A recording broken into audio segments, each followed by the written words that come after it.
Vivevano dentro l'edificio dove avevano allestito giacigli di fortuna. Sgomberato dalla polizia questo stabile di via Tassinari in corso Australia a Padova, il blitz nel cuore della notte di martedì, quando gli agenti delle volanti sono entrati all'interno dell'edificio da una porta il cui vetro era stato infranto, trovandovi 12 persone, tutti cittadini romeni. L'operazione è nata dalla segnalazione di un continuo andirivieni di persone in orari serali e notturni in quest'area tuttora in disuso. Nelle stanze, un tempo adibite ad uffici, erano stati creati giacigli di fortuna. Una volta entrati all'interno sono stati trovati una moltitudine di avanzi di cibo ed effetti personali in camere in condizioni igieniche proibitive.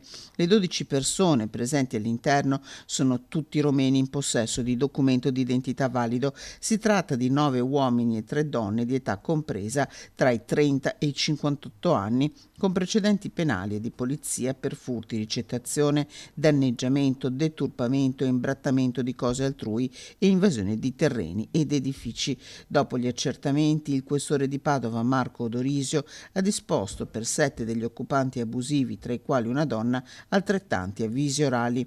L'area è stata affidata all'ente proprietario per il ripristino.